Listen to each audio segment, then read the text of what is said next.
ዘመን አንድ መጽሐፍ ኮመንት አድርጋለች። 2 መጽሐፍ በዚህ ቤት ኮመንት ተደርጓል ማለት ነው። እግረ መንገዱን ቤቱ ቀላል አይደለም። ቤቱ ቀላል አይደለም። ቤቱ የከበደው በሰው ብዛት አይደለም። ቤቱ የከበደው በሰው ብዛት ነው። ስለዚህ በጣም ደስ የሚል እያሳለፍን ያለ ነው። አንዳንድ ጊዜ ይፈጠራል የሚለው ስንመለከት የመጀመሪያ መጽሐፍ የተጻፈው 2013 ላይ ጉዝጓዝ የሚባል ነገር አለ። በእኛ ንግግር በእንግሊዝኛው ባክግራውንድ የሚባል እና ደግሞ ጉዝጓዝ እንላለን። ወደ ዋና ዓላማ የቀረበው ፊት በተግሳለሁ ማለት ነው። ስለዚህ 2013 ላይ የመጀመሪያ መጽሐፍ የተጻፈው በሚገርም ሁኔታ ጌታ አንገርም በሁሉም መጀመሪያ ስራ ሲሰራ ጩኸት ይበዛል። በቃ ያገኘው ይደበድባል። አሁን ከፍ ካልክ ማንም አይነካም። መጀመሪያ ስራ ሁሉ ጊዜ አውሮፕላን ገና ሲነሳ ብዙ ነዳጅ ይጨርሳል። ሲነሳ ጩኸቱም ድምፁም አገር አካባቢ ነው የሚያጠፋው። ለምን? ብዙ ነገር ስለሚጠቀም አየር ላይ ከወጣ በኋላ ንፋሱ ነው የሚያስኬደው፣ በሊፍት ነው የሚሄደው። ቻሌንጆችን የሚያሳልፍ እግዚአብሔር እንዳለ ወደፊት ብዙ መጨረሻ 2013 ላይ ያ መጽሐፍ ከታተመ በኋላ በቃ ዓለምን እየዞርኩ ነው አልኩት። ዓለምን እየዞርኩ ለምን? መጽሐፍ ማለት ዓለምን መዞር ነው። በእኔ አንዱ ከሶማሌ ደውሎልኝ ያንተን መጽሐፍ እያነበብኩ ነው ምናምን ስል በቃ ትጋቴ ጨመረ። ምክንያቱም በቃ እኔ በጽሁፍ ሶማሌ ነኝ ያለሁት። ኢየሱስ ጌታ ነው። ኢየሱስ ጌታ ነው። አዎ በጣም ነው የተነቃቃሁት። ሁለተኛ መጽሐፌን ደግሞ ወደ ደቡብ አፍሪካ፣ ሶስተኛ መጽሐፌን ደግሞ ወደ አሜሪካ እየመጣሁ ነው። ኢየሱስ ጌታ ነው። በእውነት ነው በእውነት እንደው አንዱ ምን አለኝ፣ አንተ ስለምትል ወንድሜ አሜሪካን ሄዳው የኔ መጽሐፍ አጠቃላይ እንትኑ ይሰራል፣ ከበር ፔጁ ምናምን ያውጡ ምናምን ይሰራል። ወንድሜ አሜሪካን ነው፣ አንተ ስለምትል መጽሐፉ ይዘህ ሂድ እለዋለሁ ብለው በግድ ጌታ ያደረገ በደንብ ያደርጋል። ክብር ለጌታ ይሁን። ስለዚህ መጽሐፍን ቀለል አድርጋችሁ እንዳታዩ ነው የሚባለው። ይህ መጽሐፍ በተለይ ደራሲ ዋዴት ሁሉንም እግዚአብሔር አብስቶ ይባርካቸው። ምክንያቱም አፍጠው የመጽሐፍን ጊዜ ሲያ ክርስቶስ በብሉይ ኪዳን የሚለውን ራሴ ሲያነባው እየተነቃቃው ነበር። የሚገርማችሁ ደራሲ አይነቃቃም ያለ ማን ነው? እየተነቃቃው ነበር። በሚገርም ሁኔታ ለካ የኢየሱስ ስም ራሱ የማነቃቃት አቅም አለው። እስቲ የኢየሱስ ስም የማነቃቃት አቅም አለው። ስለዚህ መጽሐፉን እያየው በጣም ነገረመኝ። ምክንያቱም ብዙ መጽሐፍቶችን አይቻለሁ። እግዚአብሔር ይመስገን ብዙ መጽሐፍቶችን ያው ፌሎ ኢንተርናሽናል ሴሚናሪ ላይ ያስተምራል። መምህርም እዛ ላይ ነው። ብዙ መጽሐፍቶችን ከ10,000 መጽሐፍቶችን ምናምን ላይብረሪ ያለ ሁሉ መጽሐፍ አያነቃቃም። ሁሉ መጽሐፍ አያነቃቃም። የክርስቶስ ስም ያለበት ኃይል ያለበት ዋጋ የተከፈለበት መጽሐፍ ብቻ ነው። ክብር ለጌታ ይሁን። ኢየሱስ ለዘላለም ጌታ ነው። ስለዚህ ቀጥታ ሰዓትን ለመጠቀም ያህል በጣም ከሰዓት ጋር በጽሁፍ ስላደጋቸው ብዙ አላውቅም። በደንብ ጽሁፏን አንብቤ ብቻ ነው ቁጭ ብለው። ምክንያቱም ቀጣይ ያለ ጊዜ ይሰፋል፣ ይህን ያህል ይወስዳል ምናምን አይደለም። ዶክተር ዘምዘም ዋና ነገሮችን አቅርባለች። ዋና ነገሮችን አቅርባለች። እኔ ግን ምዕራፍ 1 ምዕራፍ 2 ምዕራፍ 3 እያልኩ ትንታኔ እሰጣለሁ። ሁሉም ጋር ትንታኔ ለመስጠት ጥረት አደርጋለሁ። እንዲህ ይላል የመጽሐፉ ነጸብራቅ የሚል ነው። 2018 ዓመተ ምህረት ከሁሉ በማስቀደም ይህንን ግሩም መጽሐፍ ክርስቶስ በብሉይ ኪዳን በሚል ርዕስ መጽሐፍ እንድትጽፍ የረዳኸኝ እግዚአብሔርን በፍጹም ልቤ አመሰግናለሁ። አጨብጭ። አንድ ሰው እግዚአብሔር ካልረዳው ምንም መስራት የማይችል ደካማ መሆኑን በመቀጠልም ይህን ለትውልድ ቅርስ የሚሆን መጽሐፍ ለማዘጋጀት እግዚአብሔር ስለረዳ ነብይ ፉአድ ከድር በድጋሚ እንኳን ደስ በመቀጠልም የነቢዩ ፉአድ መጽሐፍን ለማስመረቅ ከሩቅም ይሁን ከቅርብ የመጣችሁ እንግዶች በሙሉ እንኳን ደስ አላችሁ፣ እንኳን ደስ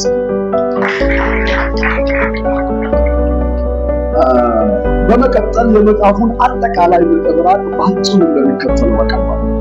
ይህ መጽሐፍ ክርስቶስ ተኮር በመሆኑ ከሌሎች መጽሐፍ ለየት ያለ ኢየሱስ መጽሐፍ ሁሉ ስለኔ ይናገራል ብሎ እንዳስተማረ ሁሉ ይህ መጽሐፍ ከመጀመሪያ እስከ መጨረሻ ኢየሱስ እና ኢየሱስ ላይ ብቻ መሆኑ በጣም የሚደነቅ መጽሐፍ ሆኖ አግኝቼዋለሁ።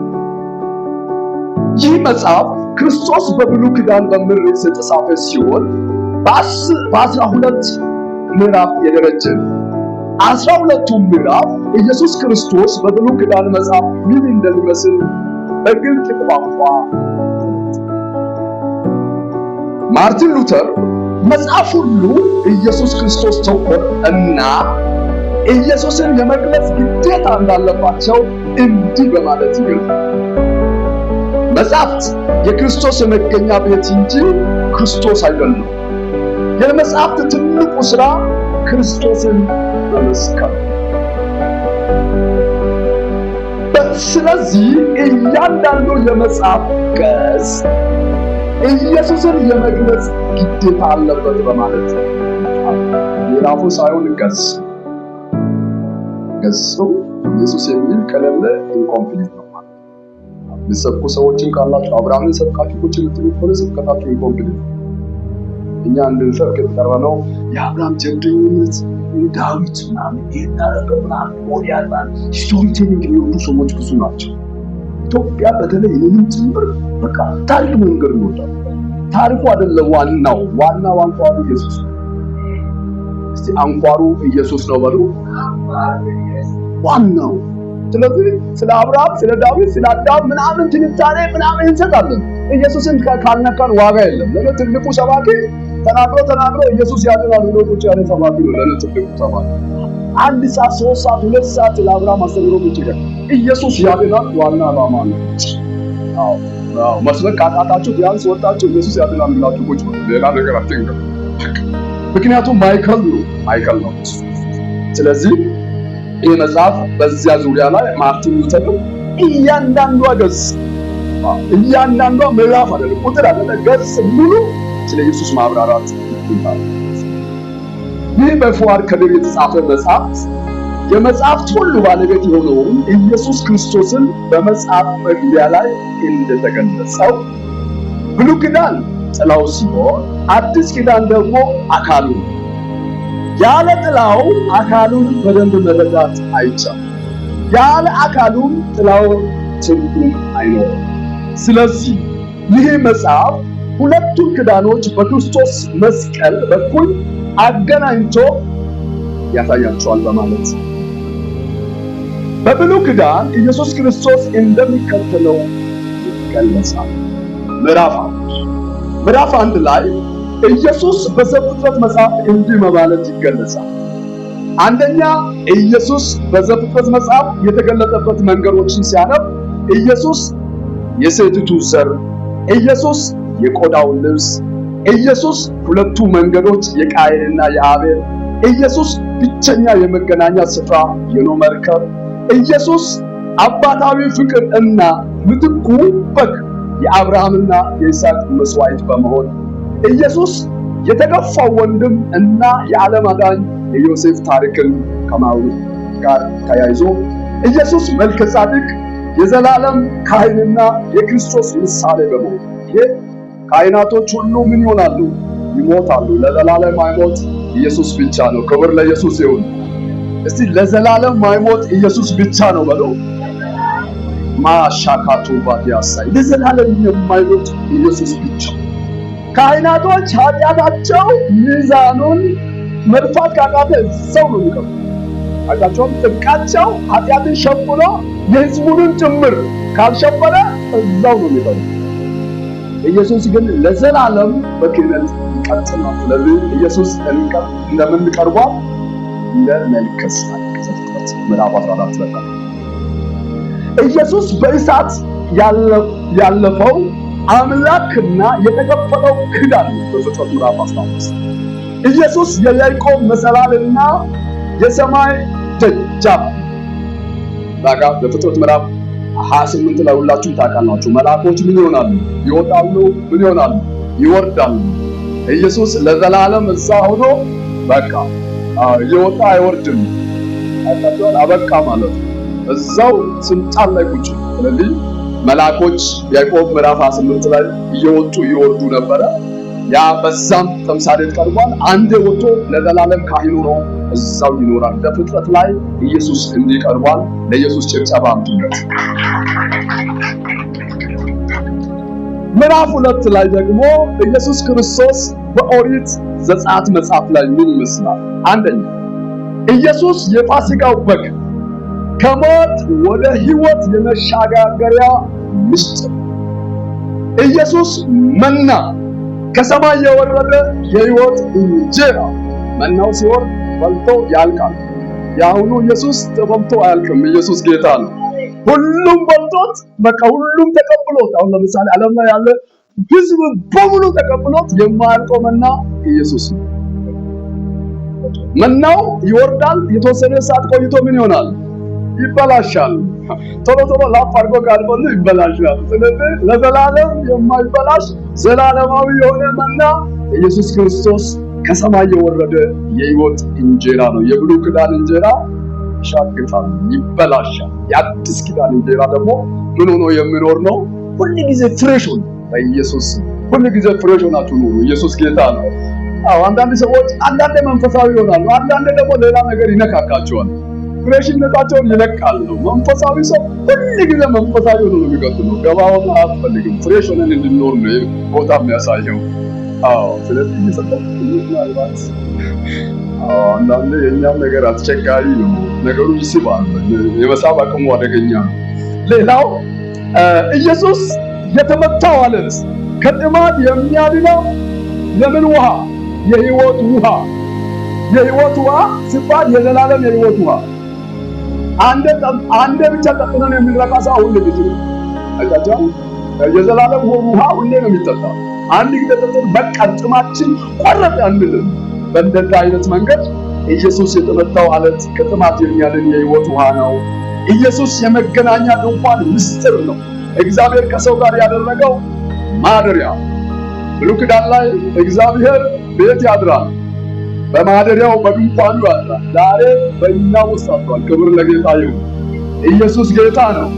ምክንያቱም አንድ መጽሐፍ ቅዱስ የሚያብራራው እንዲህ ያለው የእግዚአብሔር ጥበብ ትልቁ ጥበብ የተገለጠው ሰማይና ምድርን በመፍጠር አይደለም፣ ኢየሱስ ክርስቶስ ሰው ሆኖ እንዲመጣ የማድረግ ውስጥ አደገኛ ውስጥ። ምክንያቱም የሰውን ነገር ሁሉ እንዲረዳ ተደርጎ ይህን ጥበብ በምን አይነት መንገድ እንደገለጠው ይገርም። ሰማይና ምድርን ከመፍጠር ይልቅ ኢየሱስ ሰው መሆን ታምር ነው። ሌላው ኢየሱስ የሊቀ ካህናቱ ልብስ በእግዚአብሔር ፊት የሚወክለው ታላቅ ምስጢር። ይህ ዘሌዋውያን ላይ በጣት ላይ የቀረበ ኢየሱስን የሚያሳይ ነው።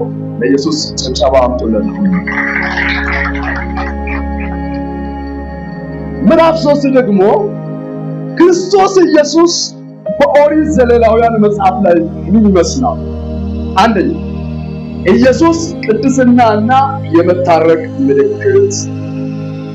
ኢየሱስ የመስዋዕትና የክህነት ምስጢር፣ የፍጹም ትስስር። ኢየሱስ የሚቃጠል መስዋዕት፣ የፍጹም መታዘዝ እና ራስን የመስጠት ምስጢር። ኢየሱስ የእህል ቁርባን፣ የክርስቶስ ንጽሕና፣ ፍጹም ሰብአዊ ሕይወት። ኢየሱስ የኃጢአት መስዋዕት፣ የክርስቶስ ምትክነት፣ የእርግማን መሸከም ምስጢር መሆኑ። ከዛ ኢየሱስ ሰባቱ የእግዚአብሔር ትንቢታዊ የቀጠሮ ቀናትን ዘሌዋውያን ምዕራፍ 23 ላይ በዚህ ቦታ ላይ ዘሌዋውያን 23 ላይ ይህን ይናገራል። ኢየሱስ ክርስቶስ በዘሌዋውያን እንዴት ነው የቀረበው? አንደኛ ኢየሱስ ቅድስናና መታረቅ፣ ሁለተኛ ኢየሱስ የመስዋዕትና የክህነት የምስጢር የፍጹም ትስስር፣ ሁለተኛ ኢየሱስ የሚቃጠል መስዋዕት መታዘዝ እና ራስን የመስጠት ምስጢር፣ ሶስተኛ ኢየሱስ የይህ ቁርባን የክርስቶስ ንጹሕና ፍጹም ሰብአዊ ሕይወት በመሆን፣ አምስተኛ ኢየሱስ የኃጢአት መስዋዕት ሆኖ፣ ስድስተኛ ኢየሱስ ሰባቱ የእግዚአብሔር ትንቢታዊ የቀጠሮ ቀናት ሆኖ ቀርቧል። ለኢየሱስ ጭብጨባ አምጡለት። ምዕራፍ 4 ላይ ኢየሱስ ክርስቶስ በኦሪት ዘኍልቍ መጽሐፍ ላይ ምን ይመስላል? ኢየሱስ የጉዞ መሪና መድኃኒት ሆኖ ቀርቧል። ዘኍልቍ ኢየሱስ የምን መሪ ነው? የጉዞ መሪ። አንድ ሰው ሲናገር ምንድነው ያለው? ኢየሱስን ተከትለው መንገድ የጠፋባቸው ሰዎችን ማንንም አላየሁም። እስቲ ኢየሱስን ተከትዬ መንገዱ አይጠፋብኝም በሉ። ዓለም ላይ አንድም ሰው አልተገኘም ኢየሱስን ተከትለው መንገድ የጠፋበት። አባቱን ከኢየሱስ ጋር አድርጉ፣ ሁሉ ጊዜ ከኢየሱስ ጋር አድርጉ። ስለዚህ መንገዱ አይጠፋባቸውም። ስለዚህ በዚህ ቦታ ላይ ዘኍልቍ ላይ ምን ብሎ ያስቀምጣል? ኢየሱስ የጉዞ መሪና መድኃኒት አድርጎ ያስቀምጣል። ኢየሱስ ቀይዋ ዶክተር እንዳቀረበች ቀይዋ ሮማዳ ላም የርኩሰት ማንጽያና የሰፈር ውጪ መከራ ሆኖ ዘኍልቍ 19 ላይ ቀርቧል። ኢየሱስ የደም ተበቃዩን የመማፀኛ ከተማ ሆኖ ቀርቧል። ለምን? ሰዎች ሁሉ ካጠፉ በኋላ ወዴት ነው ሮጦ የሚገቡ? ወደ መማፀኛ ከተማ ይገባል። እዛ የገባ ሰው ምን አይደረግም? አይገደልም።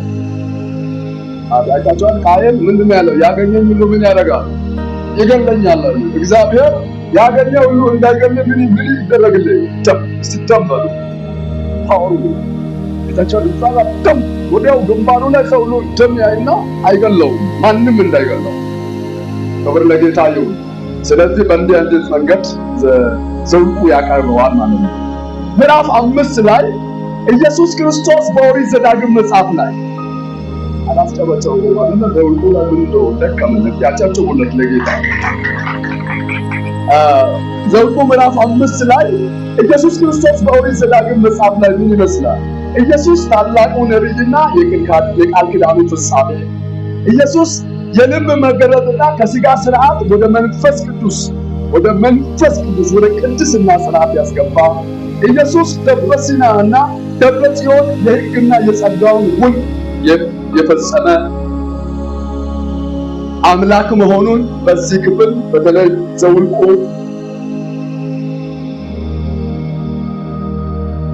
ምዕራፍ 5 ዘዳግም ላይ ነው አይደል? ዘዳግም መጽሐፍ ላይ ያብራራል። ኢየሱስ ክርስቶስ በኦሪት ዘዳግም መጽሐፍ ምን ይመስላል የሚለው አጠቃላይ 3 ክፍል ከፍሎ ኢየሱስ ታላቁ ነቢይና የቃል ኪዳን ፍጻሜ መሆኑን፣ ኢየሱስ የልብ መገረዝ ከሥጋ ስርዓት ወደ መንፈስ ቅድስና ያለፈ፣ ኢየሱስ ደብረ ሲና እና ደብረ ጽዮን የሕግ የጸጋው ውል መሆኑን ያሳያል። ለጌታ አጨብጭቡለት። አሁን ምዕራፍ 6 ተሻግር ያለው ምዕራፍ 6 ላይ ኢየሱስ ክርስቶስ በታሪክ መጽሐፍ አጫጭሮች ናቸው። ከአሁን በኋላ እዛ በየዝርዝሩ ነው ያቀረብኩትና አጫጭሮች ናቸው። ኢየሱስ በታሪክ መጽሐፍ ላይ እንዴት ነው የቀረበው? ኢየሱስ ድልና ቤዛ ሆኖ ቀርቧል። ኢየሱስ የረዓብ ቀይ ገመድ የደሙና የደህንነት ምስል ሆኖ ቀርቧል።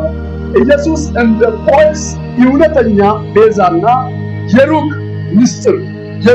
ምስጢር ወይም የሩት መጽሐፍ ላይ ቀርቧል። ኢየሱስ መሳፍንት አዳኞች በጨለማ ዘመን የመሳፍንት መጽሐፍ ላይ ቀርቧል። ኢየሱስ ሰሎሞንንና ንግሥት ሳባ የክርስቶስ ጥበብ ሆኖ ግርማ ሆኖ ቀርቧል። ክብር ለጌታ ይሁን። አጨብጭቡለት ለጌታ። አሁን ቀጥሎ ምዕራፍ 7 ላይ ኢየሱስ ክርስቶስ በሳሙኤል መጽሐፍ ላይ ምን ይመስላል? አንደኛ ኢየሱስ አማላጁ ነቢይና ጽኑ መሰረት ሆኖ ቀርቧል። ኢየሱስ እውነተኛ ሻምፒዮን። ጌታ ይባርክ። ዘመናዊ ቋንቋ በመጠቀም አሜን። በጣም ወዳለሁ። ኦልድ ላንጉጅ ሪፕሌስድ ባይ ኒው ላንጉጅ ሞደርን ላንጉጅ። ስለዚህ እቺን በጣም ሲያነብ ራሱ እየተገረምኩ ነበር። አንዳንድ ሰው በቃ ትንሽ ፈገግ እንዲሉ እንኳንም አስገባ። ስለዚህ ኢየሱስ እውነተኛ ሻምፒዮን እና የጠላት ሴፍ መሆኑን አንደኛ ሳሙኤል 17 ላይ ቀርቧል። ኢየሱስ የዮናታን የዳዊት የፍቅር ክዳን ሆኖ ቀርቧል። ኢየሱስ የተናቀው ንጉሥ ከበረት ወደ ዙፋን የመጣበትን አግባብ ይገልጣል። ኢየሱስ የሽባውን ልዑል እና የንጉሥ ማዕድ ሁለተኛ ሳሙኤል ምዕራፍ 9 ላይ ቀርቧል። ኢየሱስ የዳዊት ቃል ኪዳን የዘላለም ንግስና ተስፋ እንደሆነ ሁለተኛ ሳሙኤል ላይ ቀርቧል። ኢየሱስ የውሃውና መፍሰስ የደም ዋጋ ሆኖ ሁለተኛ ሳሙኤል ምዕራፍ 23 ላይ ቀርቧል። ለኢየሱስ ጭብጨባ አምጡለታል። ምዕራፍ 8 ላይ ኢየሱስ ክርስቶስ በነገስታት መጻሕፍት ምን ያሳያል? አንደኛ ኢየሱስ ጥበበኛው ንጉስ እና ነቢያት ሆኖ ቀርቧል። ኢየሱስ ምንድነው? እስቲ ነብይ ነው በሉ። ኢየሱስ ምንድነው? ኢየሱስ ነብይ ነው። ምንም ለድርድር ነብይ ማለት ሌላ መስፈርት የለም። ሰው ውስጥ ያለውን የሚያነብ ማለት ነው። ለታች ሴት እኮ ዮሐንስ ወንጌል ምዕራፍ 4 ላይ አነበበ። ምክንያቱም መረጃ ሳይኖረው ልብ ውስጥ ያነበበ ምስጢርን የገለጸ ስለሆነ ኢየሱስ ምንድነው? ነብይ ነው። እንደ ታላቁ ነብይ በሉት። አዎ ታላቁ ነብይ አቻ የሌለለት ነብይ ኢየሱስ ነው። ስለዚህ ኢየሱስ ጥበበኛ ንጉስና ነቢያት ሆኖ ቀርቧል። ኢየሱስ በነገስታት መጻሕፍት ላይ ኢየሱስ ሰለሞን የሰላም ንጉስና የክርስቶስ መንግስት ጥላ ሆኖ ቀርቧል። ኢየሱስ ነብዩ ኤልያስ አሁን ለምሳሌ ነብዩ ኤልያስ የእርገትና የትንሣኤ ኃይል ምስጢር ሆኖ ቀርቧል። ነብዩ ኤልያስ ምን ሆኗል? ወደ ሰማይ ምን ሆኗል? አርጓል። ኤልያስና ማን ነው የሄዱ? ኤልያስና ሄኖክ ነው የሄዱ። በልብስ ነው የሄዱ። መጥተው ግን ይሞታሉ። መሞታቸው አይቀርም። ማን ሲሞት ማን ይቀራል? አዲስ ኪዳን ላይ እንደሚሞቱ ይናገራል።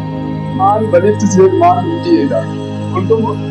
የፊት ችግር አለ። እግዚአብሔር እነሱን ካልገደለ በፊት ይከሰሳል። ስለዚህ ፊት ፌር መሆን አለበት። እኛ ወደ ንስ በሊፍት ለምን ይመጣል? ይገደላሉ ወይም ይገላቸዋል። ከሁለት አንድ ነው። ስለዚህ በእንደዚህ አይነት መንገድ ቀርቧል። ሌላው ኢየሱስ የሰለሞን ቤተ መቅደስ ሆኖ ቀርቧል። የእግዚአብሔር ማደሪያ የክርስቶስ አካል ሆኖ ኢየሱስ ነብዩ ኤልታይ የጸጋን ነብይ ሆኖ ቀርቧል። ኢየሱስ ነብዩ ዮናስ ላይ የሶስት ቀን ምስጢር ሆኖ ቀርቧል። ጭብጨባ ለኢየሱስ አምጡለት። ምዕራፍ 9 ደርሻለሁ። ኢየሱስ ክርስቶስ በምርኮ እና በመመለስ ታሪክ ላይ ያለው እንድምታ ምን ይመስላል? አንደኛ ኢየሱስ በዜና መዋዕል ምን ሆኖ ቀርቧል? የካህናት መጻሕፍት። ኢየሱስ በዜና መዋዕል ደግሞ ሁለተኛው ላይ የንጉሳዊና የካህናቱ ትውልድ ሐረግ ዘር ሆኖ ቀርቧል። ኢየሱስ በዕዝራ ላይ መሰረቱን የሚጥል ካህንና የቃሉ አናጺ ሆኖ ቀርቧል። ኢየሱስ በነህምያ ላይ የቅጥሩ ጠጋኝና የጥበቃው መሪ ሆኖ ቀርቧል። ኢየሱስ በአስቴር መጽሐፍ ላይ የተሰወረ እግዚአብሔርና የማዳን ምስጢር ሆኖ ቀርቧል። ለኢየሱስ ጭብጨባ አምጡለት። አሁን ምዕራፍ 10 ላይ ደርሻለሁ። ምዕራፍ 10 ኢየሱስ ክርስቶስ በቅኔና በጥበብ መጽሐፍት ላይ ኢየሱስ በኢዮብ ላይ መከራ የተቀበለው ጻድቅና የመካከለኛው ምስጢር ሆኖ ቀርቧል። ኢዮብ ምድር ላይ ካሉ ሰዎች ሁሉ በጣም ከፍተኛ መከራ የተቀበለ ሰው እንደሆነ ይታወቃል። ኢየሱስም እንደዚሁ ዕብራውያን ምዕራፍ 1 ላይ እንደምንመለከት የመከራው ትዕግስት እስከ መስቀል ሞት ነው ይላል። እስከ መስቀል ሞት ምን ሆኖ ታጭሶ ይላል። የኢየሱስ መከራ ጫፉ ምንድነው? ሞት ነው። እስከ መስቀል ሞት ማለት ነው። ስለዚህ ኢየሱስ መዝሙረ ዳዊት ምዕራፍ 22 ላይ የቀራንዮ ፎቶ በትንቢት መነጽር ቀርቧል። ኢየሱስ መዝሙረ ዳዊት 23 ላይ መልካሙ እረኛ የነፍስ ረፍት ሆኖ ቀርቧል። ኢየሱስ መዝሙረ ዳዊት 110 ምዕራፍ 110 ላይ የንጉስና የካህኑ ዙፋን ሆኖ ቀርቧል። ኢየሱስ የዳዊት ጌታ ከመነሻው እስከ መድረሻ ያለ ምስጢር ሆኖ ቀርቧል። ኢየሱስ በምሳሌ መጽሐፍ ላይ ክርስቶስ የእግዚአብሔር ጥበብ መሆኑን ምሳሌ ምዕራፍ 1 እስከ ቁጥር 9 ቀርቧል። ኢየሱስ መክብብ መጽሐፍ ላይ ከንቱነትና ከአንዱ እረኛ የተሰጠው ፍጻሜ ሆኖ ቀርቧል። ኢየሱስ መኃልየ ዘሰሎሞን ላይ የሰማያዊ ሙሽራና የሙሽራይቱ ፍቅር ሆኖ ቀርቧል። ኢየሱስ በሌላው ክፍል ላይ የተቆለፈበት ገነት በተለይ መኃልየ ዘሰሎሞን ላይ ጥልቅ ምስጢር ሆኖ ቀርቧል። ኢየሱስ የሰሎሞን ከንቱነት እና የክርስቶስ ሙላት ሆኖ ቀርቧል። ለኢየሱስ አሁንም ጭብጨባ አምጡለት። ሃሌሉያ። ሌላው ምዕራፍ 11 ላይ ክርስቶስ በአብይት ነቢያት ማለት ዋና ዋና ነቢያቶች ማለት ነው። ኢየሱስ የታላቁ ተስፋ ብርሃን ሆኖ ቀርቧል። ኢየሱስ ነቢዩ ኢሳይያስ አማኑኤልና ድንቅ መካሪ ብሎ አቅርቦታል። ኢየሱስ የተናቀና የሕመም ሰው አድርጎ አቅርቦታል። ኢየሱስ በነቢዩ ኤርምያስ ላይ አዲሱ ኪዳን ሆኖ ቀርቧል። ኢየሱስ በሕዝቅኤል ላይ እውነተኛ እረኛ ሆኖ ቀርቧል። ኢየሱስ ነቢዩ ዳንኤል ላይ ድንጋዩ እና የሰው ልጅ ተብሎ ቀርቧል። ለኢየሱስ ክብር አምጡ። ለታውኑ ምዕራፍ 12 የመጨረሻ ምዕራፍ ኢየሱስ በደቂቅ ነቢያት አንደበት ወይም ትናንሽ ነቢያት የምንለው ማለት ነው። አንደኛ ኢየሱስ ኢዩኤል ሲያብራራ ኢየሱስን እንዲህ ብሏል፣ የመንፈስ ቅዱስ መፍሰስ። ክብር ለጌታ ይሁን። ይሄ የተፈጸመው ሐዋርያት ሥራ ምዕራፍ 2 ላይ ትንቢተ ኢዩኤል የተነገረው ስንት ላይ? ምዕራፍ 28 ላይ ተፈጽሟል። ክብር ለኢየሱስ ይሁን። ኢየሱስ ነቢዩ ዮናስ ላይ የዮናስ ምልክትና የ3 ቀን ሞት ሆኖ ቀርቧል። ኢየሱስ ነቢዩ ሚልክያስ ላይ የቤተልሔም ልጅ ሆኖ ቀርቧል። ኢየሱስ ነቢዩ ዘካርያስ ላይ የተወጋው እረኛ ሆኖ ቀርቧል። ኢየሱስ ነቢዩ ሚልክያስ ላይ የጽድቅ ፀሐይ ሆኖ ቀርቧል። ለኢየሱስ የመጨረሻ ምስጋና አምጡለት። ሰብሰብ አድርጋችሁ ሃሌሉያ። ማጠቃለያ በመጨረሻ ይህን ነጸብራቅ የሰማችሁ በሙሉ ይህን የመጽሐፍ ሁሉ ባለቤት የሆነው ኢየሱስ ክርስቶስን የምትወዱ በሙሉ ክርስቶስ ተኮር የሆነውን ይህንን መጽሐፍ በአስቸኳይ ንብረታችሁ አድርጉ፣ አንብቡ፣ አስነብቡ። ለወላጆቻችሁ፣ ለወላጅ ዘመዶቻችሁና ከተቻላችሁ ደግሞ ለሕግ ታራሚዎች በደራሲው በኩል ገዝታችሁ በስጦታ እንድታመለክቱ ጭምር ጥሪ አቀርባለሁ። ይህን በማድረጋችሁ ወንጌልን በመጽሐፍ በኩል በመስበክ ታተርፋላችሁ እንጂ ምንም እንደማትከሱ አምናለሁ። ኢየሱስ ክርስቶስ ትናንትናም ዛሬም እስከ ለዘላለም ያው